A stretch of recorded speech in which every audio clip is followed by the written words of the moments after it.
Hello, welcome to Talk to Me with Liv Harrison, the stories behind their success.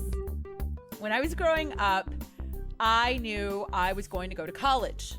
I don't think college is for everybody, and I absolutely agree with that statement. But I knew for myself that it was going to be a part of my story, a part of my journey.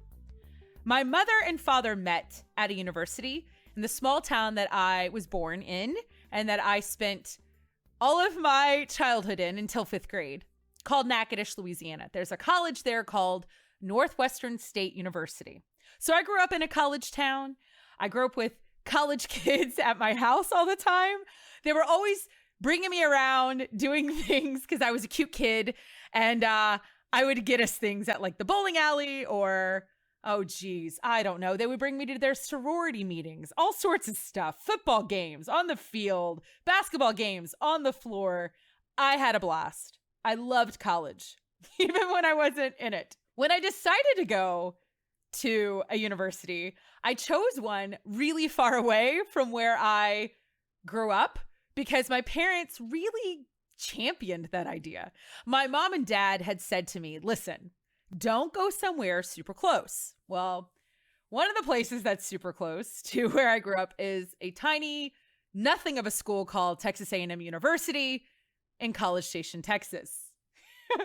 They're the Aggies. Okay, listen, I got it. They're an incredible university, blah, blah, blah. We all know. Okay, I didn't go there. I went to Texas Tech, which is in Lubbock, which is in the panhandle of Texas. We're talking 8.5 to 10 hours away from Houston, depending on how fast you drive.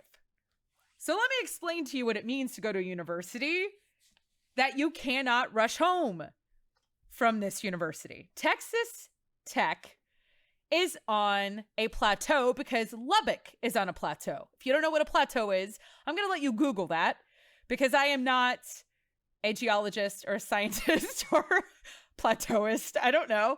I'm not going to explain. I have no idea. If I were to explain, it wouldn't make sense. All right, here's what it is. It's kind of a land formation that's very flat. Tech is flat. Lubbock is flat. You will see the greatest sunsets out in West Texas because all there is sky. You will see the greatest, oh my goodness, star formations, Milky Way, photography, loving kind of nights in West Texas. Okay, but this is not why I went. What's sad is that this is where you also will see a lot of dirt, a lot of dust. This is a true fact. You will be driving down the highway, and this is where you would see a tumbleweed. Anybody who thinks Texas is full of tumbleweeds, you're wrong. But in West Texas, you're right. That's where you see it. So because there's nothing to stop the massive wind that comes through, okay, the panhandle, there's a lot of wind. The dirt gets spun up into the sky. What no one tells you is, okay, is that when it then rains, which it rarely rains in West Texas. I mean, rare might be a strong word, but it feels like it's rare. When it does, it literally rains mud. I'm not kidding. Because the dirt and the dust and whatever else is up there is floating around in the sky, swirling around with the wind. So when the rain comes down, I am not kidding, it comes down as mud on your car, on your face. You guys, it's like you're sitting here going, is the apocalypse? Should I look this up? Where do I read this in the Old Testament? Something is happening. I should be concerned. The first time this happened, I called my father. I had no clue. And when I say I was freaking out, I am not exaggerating. I called my dad, who is 100% Italian from New Jersey.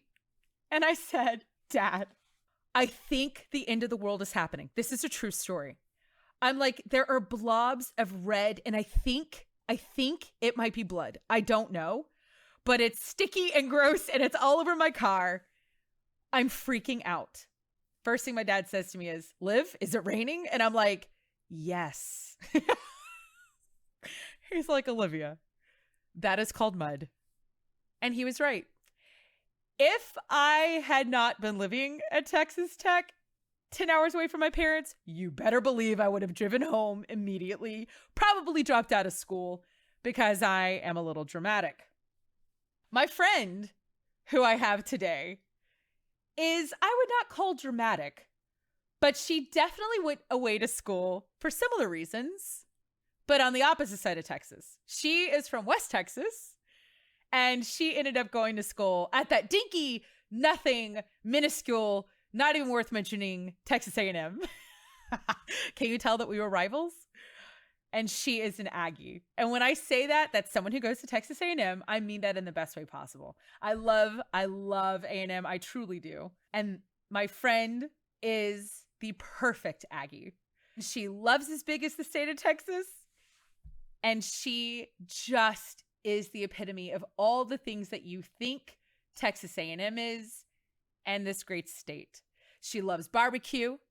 She loves Dr. Pepper, sweet tea, and a good cold shiner. But you know what she loves more than all that? She loves Jesus. If you don't know who I'm talking about, you soon will. Please, oh my goodness, so excited for my guest, Kathryn Whitaker. Well, hey, hello, Kathryn Whitaker. How are you today? I'm good, Liv. How are you? Oh my gosh, I'm so ridiculous. I love that, like, every time I see you, I feel like you are my friend that has the same size smile that I have. Like, I feel like that's so accurate. It is. I don't know anyone else who Buddy the Elf's their face like you do and me. Like, it's like we're constantly an emoji together. And I love this doesn't also have visual component to it. So everyone just has to imagine the big smile. They'll just have to go and they'll have to trust us and believe us. And there you go. But yes, you have a huge, beautiful smile. And here's what's so fantastic. I love that you are probably and I mean this, and this is with a lot of love. You're probably my most emphatic Aggie friend. And that's saying a lot, Kathryn. I am proud to own that title. I love it. I knew you would be. Because as someone who has grown up in Houston, I've met an Aggie or two, okay? I'm just putting it out there. I've bumped into a couple of you guys. It's hard not to. It's like mosquitoes in, July. So I love your energy around Texas A&M. And I got to know, I have to know, were you brainwashed? I mean, not brainwashed. Sorry, that was a slip. That was me. That was so weird. Moving on. Moving on.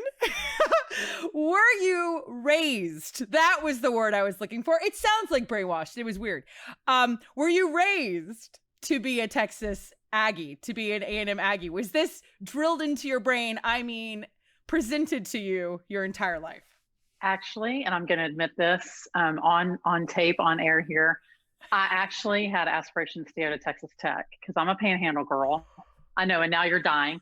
So I'm a Panhandle girl. My grandpa went to Texas Tech. He is a massive Red Raider fan. He was big Red Raider. And my entire graduating class, with the exception of two people, either went to West Texas A&M or Texas Tech, which are all in the Panhandle. But it was through 4-H. I went to 4-H Roundup, which is like our state competition when I was in high school. And that was back when we stayed on campus at Texas A&M. And that first summer I looked at my mom, I said, yeah, I think I'm going to come here. Primarily because it was 9 hours from home. And I was looking for the in-state school that got me as far away from the Panhandle as possible. So A&M fit the bill. That's hilarious because that's the exact opposite, or you should have gone to A&M and I should have gone to Tech. Like that's how that should have worked out. That's exactly right. And that's so funny. So we had the same reason why. I went to Texas Tech because it was 9 hours away. There you go. And you went to A&M because it was 9 hours away. So I get it. I feel you. And listen, and you know this. I have nothing but love for Texas A&M. I really do. And I love it. And I love all my Aggies. But I gotta say, Kathryn Whitaker, I feel like you just really own the title, which is so fantastic because it makes sense for anybody who knows what a true Texas A&M Aggie is to then see what you're doing with your life today, to see how you take that spirit and just kind of saturate it on everything in your life, with your family, with your career. I don't know. How do you feel about that? Do you feel that there is a connection between where you went to school and who you are? Or do you think this is just destined to who you are, period?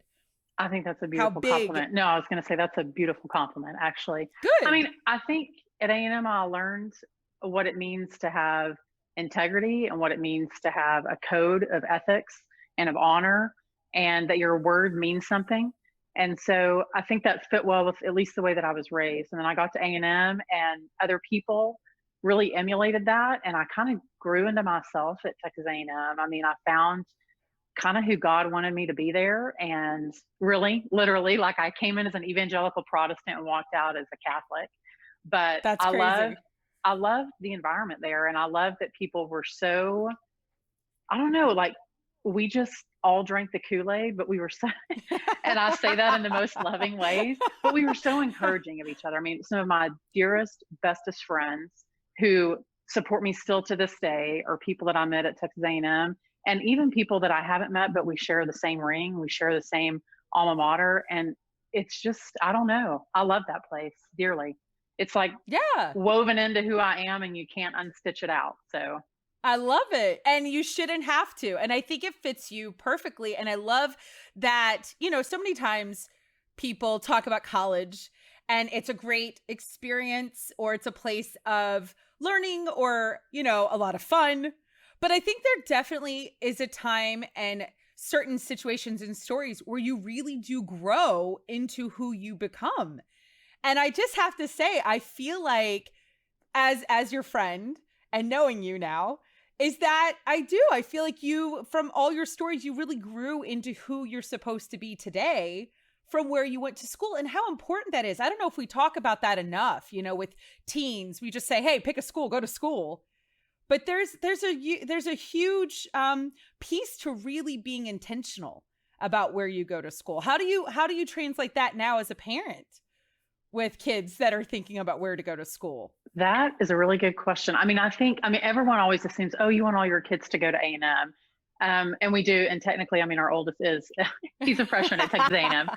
But I think we told them, we want you to go to a place that's going to allow you to become fully who God needs you to be. And if that's at Texas A&M, that's at Texas A&M. That may not even be at a university. You know, not all of our kids may go to college. And that's not something that I would have said 15 or 20 years ago. But I want my kids to use the gifts that God has bestowed upon them, and to do something with them, you know, to go glorify the kingdom, to go change the world. And maybe that's at Texas A&M, but maybe it's somewhere else. And I think we keep asking our kids, like, what is it you want to do? I think in the early days, we're like, oh, you should do these 20 things because we want to, you know, expose you to all the things. And then we realized that's killing our family. Instead, let's figure out what you love, and then let's foster that. And then let that lead where you choose to go to school. We did tell them, and this is a small caveat, that they could go anywhere, but we would only pay for them to go to Texas A&M. But you know, I mean, it's a running joke. And completely true. Also, maybe partially true. I will definitely. I love it. I mean, the kids have asked us, Mom, if we got a full scholarship to the University of Texas, would you let us go there? And our answer is still no. It's still a hard no. Really? Yeah. You, honest to God, you would not let your children go to the University of Texas? I mean, they would have to have a hard. Recorded. They would have to have a hard case as to why, like, that one university would be the very best place for them. Just because, really? I mean, well, the rivalry's deep, Liv. Like, that's hard to shake, man. Oh my gosh. I love it. Okay, so we're totally talking on like just collegiate like rivalry. There's not, because you're like, it's a horrible university. The people in the North or anyone outside the United States is like, what is she talking about? That's so weird. Yeah, they don't care. They really fine. Don't care. They're like, this is the longest conversation ever about a university. But if you're in Texas, it's an important conversation. Yes, it is. So I get that. I hear you. Let me ask you this. When you were at Texas A&M, I almost said Texas Tech. See how much I really... all these weird slip-ups. It's so all right. Weird. It's all right. Okay. No, love you. While you were at Texas A&M, did you think of yourself as a writer? Because I find it really fascinating about your story. You didn't get a degree in education or in English. You didn't go to school to be a writer, to be an author, to be anybody that's going to transcribe things with words.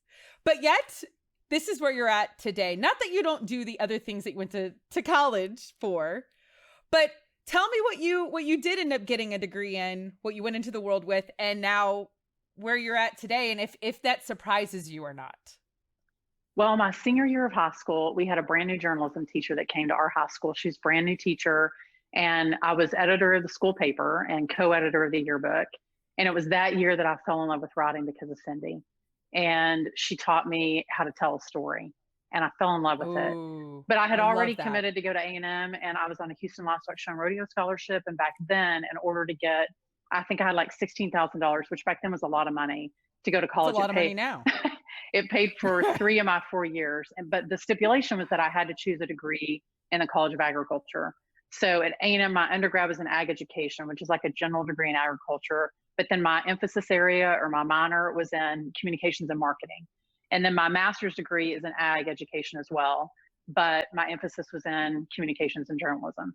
So my thought is when I left school that I would be an ag communicator. So I would write about the story of agriculture, tell people there's a lot of myths out there about what agriculture really is, particularly production agriculture and what our kids are doing. So I went to work for a youth organization, and I was writing about farming and horticulture and aquaculture and like the science, business, and technology of agriculture. And I loved it. And that's what I thought I was going to Really? do. Yeah, I thought I was going to go You get my loved PhD. it. Oh, yeah, for sure. I thought I was going to be a PhD professor teaching ag communications in college, is what I really wanted to do. That's fascinating. Little And known what do fact. you feel about that little known fact? That's fantastic. Are you like, do you have any sadness around that that's not what you're doing? Or you're like, peace out. Yes, that is not where my path was supposed to go. Like, do you have peace about it, I guess, is what I should ask. I loved that that's part of my story. It was Okay. sad. It was sad to leave agriculture in the sense on the day-to-day part, but I mean, agriculture never really left me. It's sort of like when you can't take the Texas out of the girl, you can't take the agriculture out of me. I mean, I think it's a part of growing up in teeny tiny panhandle town and then, working for National FFA. But I mean, I don't know, that's where I learned to tell a story about something that people don't understand. And so it seems to relate well now that I talk about Jesus, and people have all these myths and misconceptions about what he is and what our lives should look like as Christians. And I mean, I know not many people will say that Bulls and Steers prepared them to talk about Jesus, but in my case it did. And I loved the parallel, and I loved the community in both of those. They're very small worlds. Once you do something in agriculture, somebody on the other side of the world is going to know it, because agriculture is a really small community. But I loved being able to tell my story there, because I think it prepared me for how to tell my story and what Jesus has done in our own life. So I don't regret it. I'm thankful for it. I love that. I think that's really cool that it taught you how to tell a story about something that's difficult to tell. So first of all, what town in West Texas are you from? So I'm from Dumas. So if you know the top part of Texas, I know where that is. You know where Amarillo, go an hour north. Yeah. You're going to drive through there if you're going skiing in Colorado. Everybody knows it because of that. That's my hometown. It's a good reason to know. It's a good reason to know. So I want you to educate me. How would you make that connection of bulls and steers to Jesus? What does that link look like? What does that story look like? So I used to do ghostwriting. So I was a ghostwriter for our national, I forget what his title was. He was like our executive director. And so Dr. Case would say, Kathryn, I need you to write this article. We're trying to get funding for this thing. And so I was Dr. Case. So I was the ghostwriter. So that's pretty cool. It taught me how to elevate my writing so that people would, and it was interesting because people were like super respectful of him. And I was like, actually, the gal that's 40 years younger than him just wrote that. But it gave me a lot of confidence to do that. I think when it comes to bulls and steers, people have a very limited view of what agriculture is and the careers that you can do and the kind of people that are in agriculture. They think it's only a kind of person. That's right. And I would walk into the room, and I was almost always the only female in the room. And one summer I interned for the Texas Cattle Feeders Association. So I inspected feedlots, which is, for those that don't know, that's where we send cattle to be fed before we slaughter them, fatten them up. So I inspected feedlots to make sure that they were compliant with government standards. And so many men looked at me and they were like, you can't possibly know what you're talking about. And I was like, actually, if you hold my beer, if you keep poking that cow right there, that meat's not going to be real good when it comes for slaughter time. Like, you need to be using non-invasive techniques to move your herd. And they were like, oh, maybe you do know. Maybe she does know something. So, I mean, I think I translated that into, you got to meet people where they are. And so find out what their myths or their misconceptions may be. where they are in their state of life. And instead of trying to talk 20 miles down the road, how about you just start at the mile marker that you're at? And then you get a little bit further down the road as you begin to develop a relationship. So that's what agriculture taught me, is that if you talk down to people or just tell them, oh, you're so stupid, I can't believe you don't know that, they're never going to listen to you. Much the same in faith. Like if you shove Jesus down people's throats, they're never going to listen to you. So I think that's the biggest parallel that I learned between those two things. And to me, there's not really a distinction between the two. I mean, I think they're very similar in learning to love the land and learning to love, the gifts that God's given us, and also learning that much of agriculture is out of our control. The weather, the crops, none of that's in our control. And so I think it's taught me a lot about the spiritual life too. Oh, I love that. So why did you leave agriculture? What made you leave that space? I had a baby. I had a feeling that was the reason. And listen, that's a great reason. There's nothing wrong with that. Like, that's really fantastic, because you had a baby and now you're in a different space. That baby is old now. Like, that baby, that specific one. Yes, is that how baby's old? old. He's 19 now.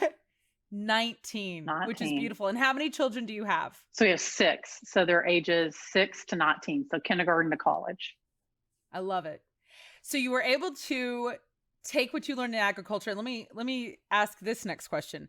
Have you used anything from that experience as a parent with raising your children? Or did that not translate as much with the spiritual life?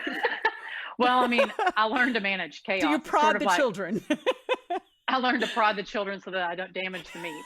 I mean, I learned about some chaos truth to that. For sure. And I mean, sure. Yeah. And in agriculture, I mean, I had to learn about things. So my degree was general agriculture. So I learned about equine science. I learned about food science. I learned about horticulture. So sort of enough to be dangerous that I knew a little bit about all the things.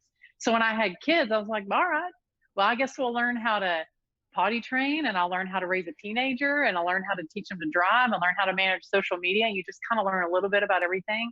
But I think I learned through agriculture, you got to surround yourself with people who know more than you do so that you learn. And so I think when I became a parent, I took that same lesson. I was like, all right, so I need to start becoming friends with people who are about 4 or 5 years down the road from me, and people who are like 3 or 4 years behind me, so that maybe I can be their mentor, but then I can learn from the people ahead of me. And so I think that's probably one of the biggest lessons that I learned as far as wrangling a whole crew of kids.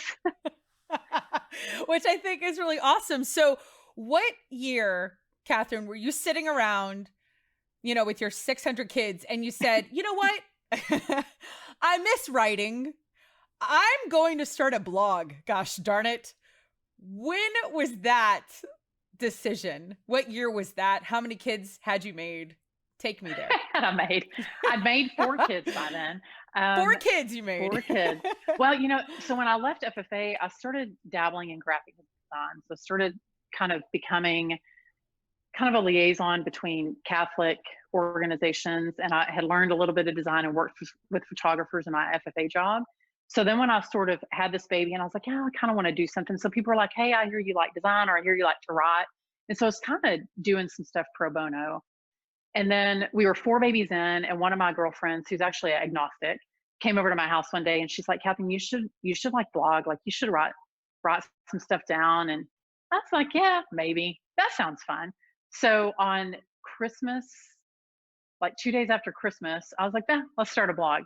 So it was like my mom, my mother-in-law, and Scott, my husband. Those were the 3 people that read it. It wasn't until our 5th baby was born, he was born premature, that I really started using the blog as an outlet, like a cathartic outlet to write. And that's when I was like, hey, I think I have a story to tell here, a way to connect with people. And prematurity was way out of my league. Like, he was born premature and I had no idea what I was doing. And so I started writing about it and learning about it. And that started opening doors. And, over the course of the last, let's see, how old is that 4th baby? She's about to be 13.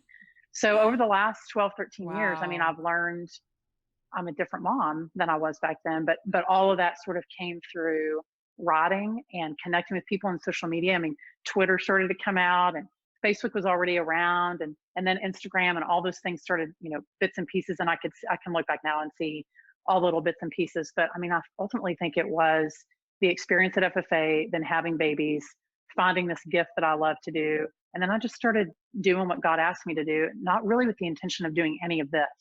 I was like, I'll just write because that's what I know. It's what I love. And you had never thought about it? Like blogging before this friend? No. It was really the first time. So what year I read was that? blogs. I mean, I definitely read blogs and loved them, but I was like, nah, that's not for me. So is this like 05? What is this? 07. 07. 07? 2007, yeah. Okay. That's when it came out. And then when Luke, your son, who was born premature, and that's very well documented in your book and, you know, part of your story, in that you tell when you're speaking, because now you're a speaker. What year was that? The year of his birth? He was born in 2009. So 2 years after I started the blog is when Luke was born. So things start picking up and things start happening with the blog. Yeah, a little bit. Actually, which is all great and organic. Yeah. You'll appreciate this. This is when the blog took off. Okay. Okay. So this tells you, here's a story for you. So this tells you that I went in with no real ambition except to just tell a story.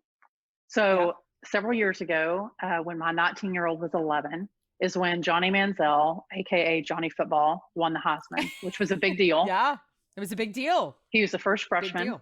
So the next, I guess, when they were getting ready to recognize him on the floor of the state legislature in Texas, the night before that happened, we get a text message from a friend of ours. He's a legislator, and he said, "Hey, I hear that Will's going to be a legislative page tomorrow." So those are like young kids who can be connected to their legislator, and they can like run messages between, you know, representatives, and they get to be on the floor during session. It's kind of a cool, like, honorary thing to do. That is cool. Yeah. So cool. He said, "Hey, send Will with a Sharpie because I hear that Johnny Manziel is going to be on the floor tomorrow."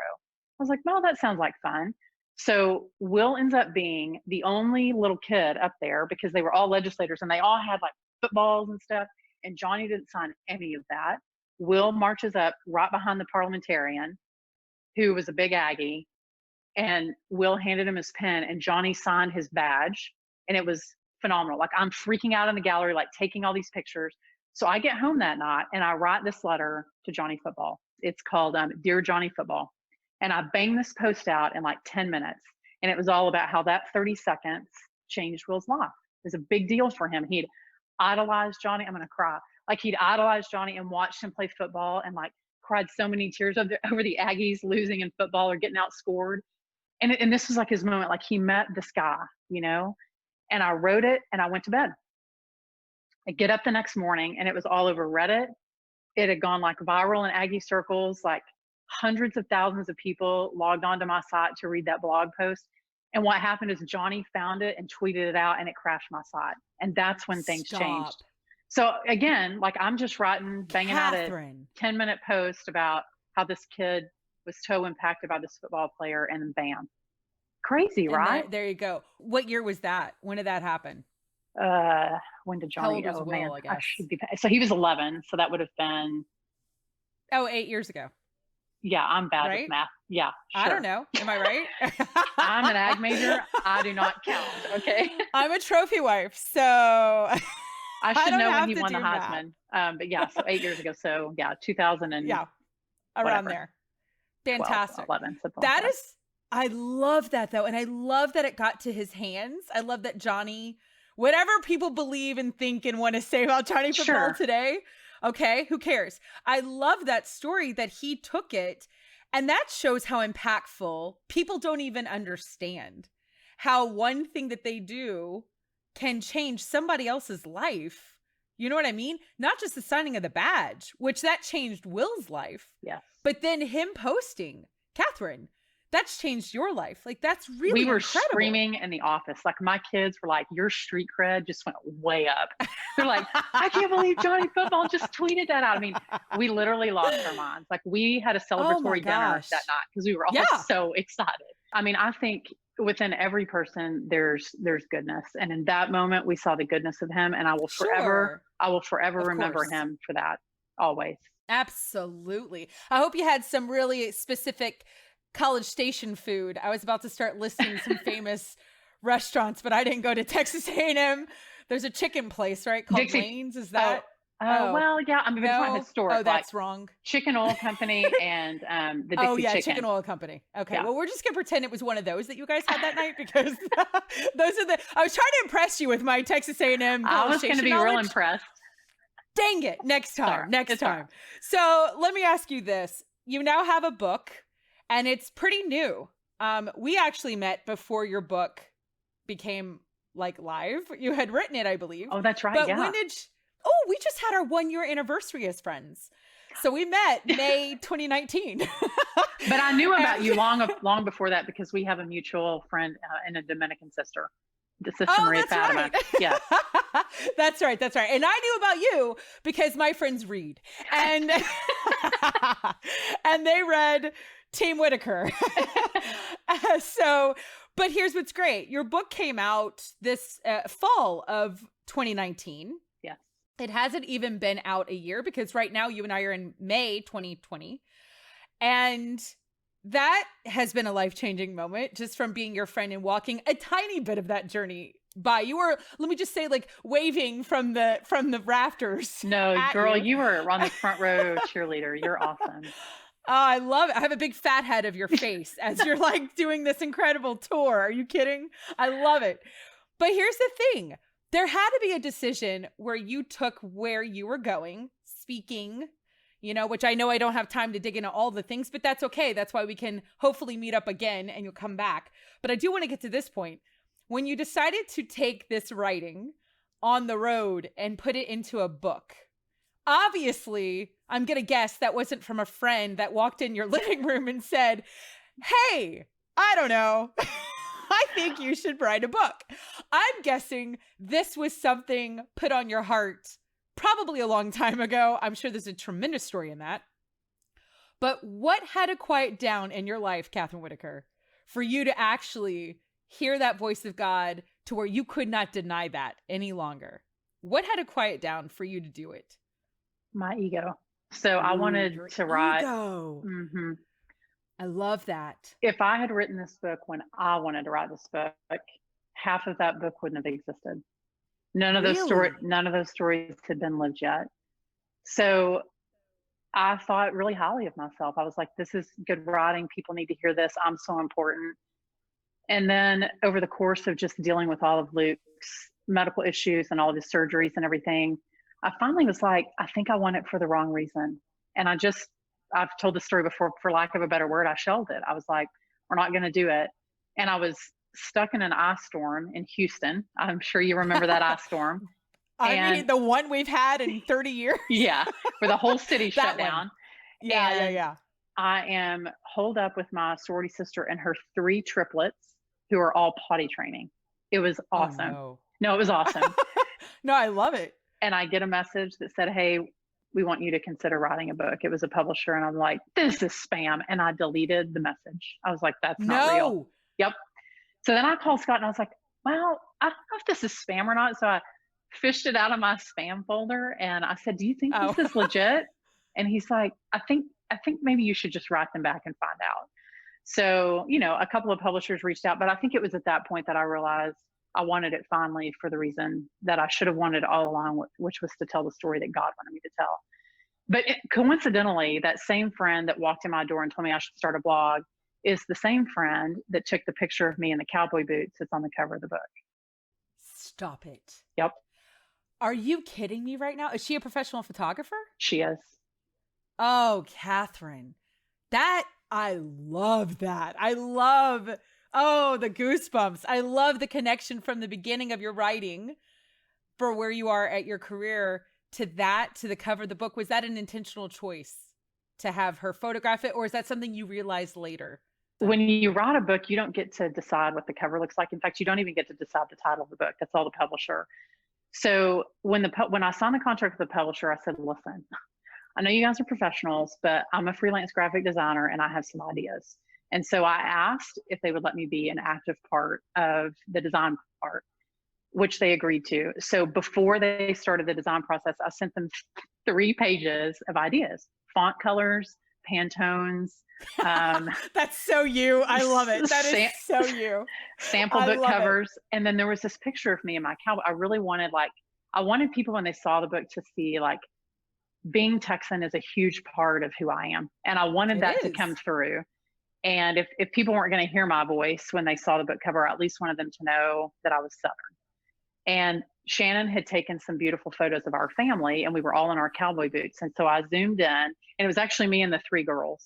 And I had a picture of us in our cowboy boots. And Ave Maria Press, who published the book, chose that photo. And then we just we kind of recreated it just for the cover of the book. And Shannon took the photo. It's pretty awesome. Oh, I love that. That is so incredible. Okay. Best story that I've heard yet. I gotta say, that was so great. I love that she was at the beginning and she's here now, because it hasn't even been a year that your book's been out.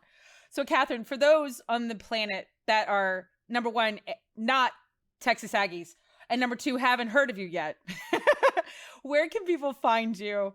What is the name of your book? Tell us all the things so people can correct that wrong and go and fix it. My website is teamwhitaker.org. And on social media, I'm kwhitaker96. And the name of my book is Live Big, Love Bigger. And then the tagline is Getting Real with Barbecue, Sweet Tea, and a Whole Lot of Jesus. And you can hear the twang, because not only is there a paperback, but there is now an audiobook on Audible. Yet. So you can hear the twang.